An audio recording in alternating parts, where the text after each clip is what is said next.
So how do we shift gears? Well, we need to understand how this works when it comes to our time limitations. Now, we've all figured out we have a finite number of hours in a day. I don't care how hard you pray or how filled you are with the Holy Ghost, God is only going to give you 24 hours in a day. I've never seen a man pray hard enough to get 25. Okay, there's a finite number of hours a day. We only have a limited amount of time.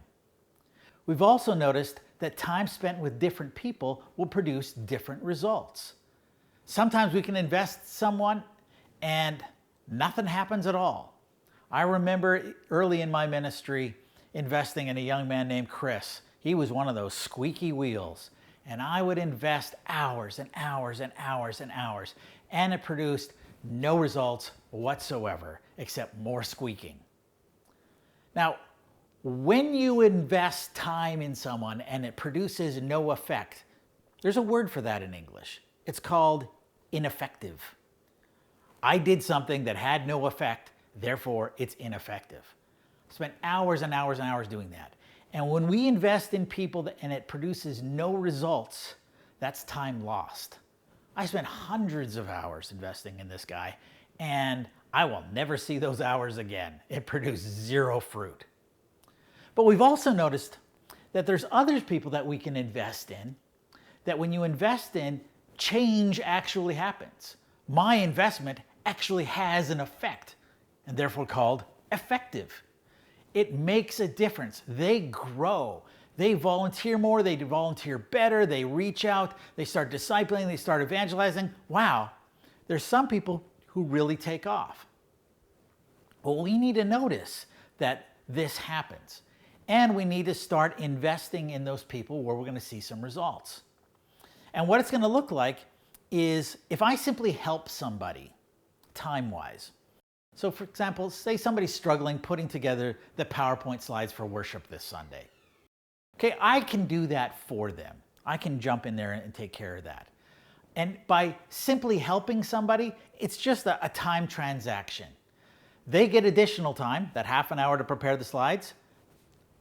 They can sleep in a half an hour. They get a half an hour back, and I lose a half an hour. I have to get up a half an hour earlier. So it's a half an hour of mine that's lost, and they gain half an hour. However, if I train somebody how to do those slides, might be hard to do initially, but that isn't time lost, it's time multiplied. Because the next week after I've trained them, yeah, they're spending a half an hour to put together slides and I've got a half an hour to do other things. But the next Sunday, I get another half hour as a result of my training. And the next Sunday, another half hour. And the next Sunday, another half hour. And the next Sunday, another half hour. It's time multiplied. Whenever we train people to do something, I don't just get a straight additional time. I get multiplied time back.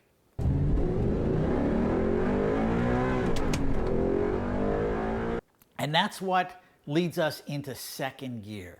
If first gear was doing ministry, second gear is training volunteers. Now this is putting both hands on that Ephesians chapter 4:12 job description. It's our job to equip the people to do the work of the ministry, not to do ministry instead of them. Now, once we've changed gears, this is going to change your world. This will radically change your job description. This will radically change what you do. This will radically change your day because you're no longer running around doing the ministry. You're now focusing on training people to do the ministry. And what you will find is that you need to acquire a whole new set of skills to run in second gear. And skills they did not teach you in Bible school. They did not teach you in seminary. So you're going to have the skills of recruitment. How do I effectively recruit people? This isn't something we naturally know how to do and something we're taught. Very often I'll see someone come up in a church and say, "We don't have enough volunteers for the kids ministry. If anybody would like to help, please help." That's not how you do it. That's a skill, but once you learn that skill and figure out, oh, this is how you do recruiting, Quite frankly, you learn the skill of recruiting, you never have to worry about a lack of volunteers again. Just imagine your world if you never had to worry about a lack of volunteers. Well, there's a skill set that enables that to happen. But not only do you have to gain that skill set of recruiting people, you also need to gain the skill set of training those people. And that's a whole new skill set that we need how to develop. And then after we've effectively trained those people, then we need to also manage those people.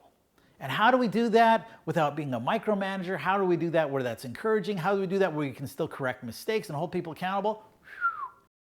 Again, there was no class that taught us how to do those things.